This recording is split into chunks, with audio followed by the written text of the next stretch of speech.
భార్యకు సైన్యానికి చూపించుకోవడానికి, ఆ రాజ్యానికి చూపించుకోవడానికి బయలుదేరుతున్నాడంట. బయలుదేరుతా ఉంటే ఏమైందో తెలుసా?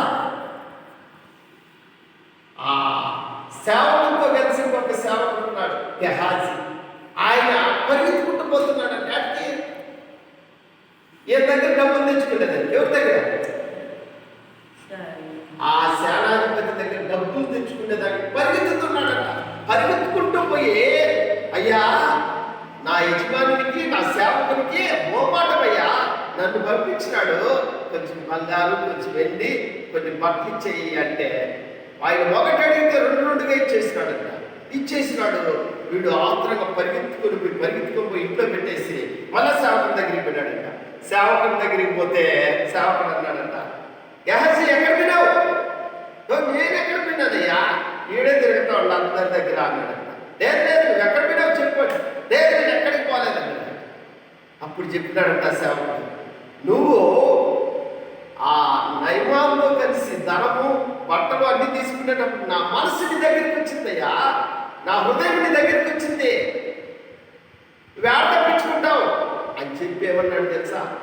ఆ నయమాను కలిగిన కుష్టు నీకు, నీ ఇంట్లో అందరికీ వచ్చింది కాక అన్నాడు. ఎప్పుడైతే అన్నాడో అందరికీ కుష్టు వచ్చేసింది. హల్లెలూయా. ఎవరన్నది?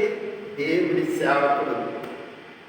దేవుడి సేవకుడికి ఖచ్చితంగా కోపం రాదు, వస్తే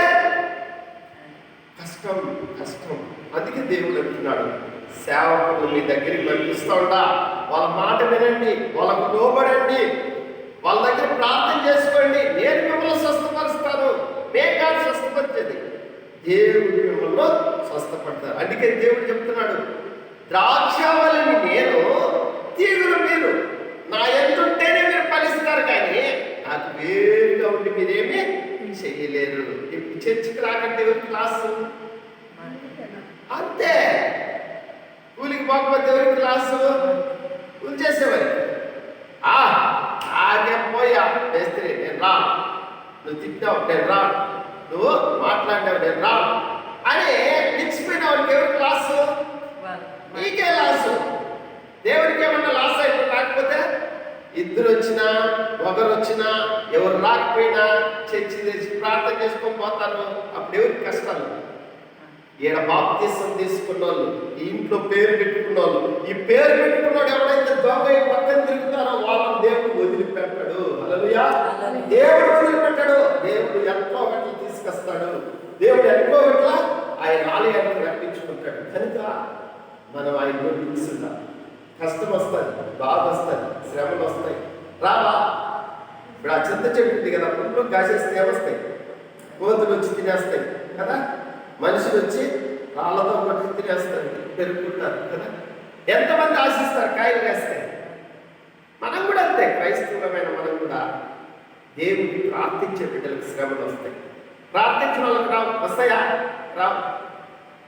ప్రార్థించిన వాళ్ళకి శ్రమలు రావు, మనకే వచ్చేది, మనకే కష్టాలు. మనం వల్ల మాట అంటే ఓర్చుకున్నాం, మనము ఓర్చుకోలేము. ఎందుకు? నీతిగా బతుకుతున్నాం కాబట్టి. అదే తాగిపోతాడైతే 10 మాటలు అంటే నన్ను కాదు అంటాడు కదా. మనం ఎవరు? పరిశుద్ధులం. ఆ రాస్తాడు, మీరు అపవిత్రులై ఉన్నారు, అందుకే నా ఇంటి మీరు నిలబడలేకపోతా ఉన్నారు. కనుక దేవుని బిడ్డలంగా మనం ఆయనతో నిలబడాలి. ఆయనతో నిలబడితే దేవుడు మనల్ని ఆశీర్వదిస్తాడు. మనం ఫలించాలంటే ఏం చేయాలి? ఆయనలో నిలబడాలి. ఇద్దురా, ముగ్గురా, ఒకరా, వాళ్ళందరూ రాలేదే, వాళ్ళందరూ ఒక రోజు కనిపిస్తాడు. ఎట్లా వస్తాను? ఏడ్చుకుంటా వస్తాను. నువ్వు ఎట్లా వస్తున్నావు? హాయిగా వస్తున్నావు, కొంచెం ప్రార్థన చేసుకో. వాళ్ళు అట్లా ఏడ్చుకుంటా వస్తారు. ఎందుకో వాళ్ళు చేసిన తప్పుకు శిక్ష ఏడుపు. కనుక దేవుని బిడ్డలంగా మనము దేవుని సన్నిధిలో ప్రార్థన చేద్దాం. ప్రభువా, నా ఆలయాన్ని నింపయ్యా, నీ బాధ్యత నాది కాదు, మంది కాదు, ఇది దేవుడికి చర్చ. దేవుడే దీనికి నప్పించుకుంటాడు వాళ్ళ బిడ్డలు. కనుక ప్రార్థన చేద్దాం, మనం దేవుణ్ణి అడుగుదాం. ప్రభా, మా ఆలయం ఎందుకు ఇట్లా అయిపోయింది, మా ఆలయంలో బిడ్డలకి ఎందుకు దుర్బుద్ధి, వాళ్ళని మళ్ళా తీసుకురావాలి దేవుడిని అడుగుదాం. దేవుడు ఖచ్చితంగా వాళ్ళందరికీ మళ్ళీ తీసుకొస్తాడు. హల్లెలూయా.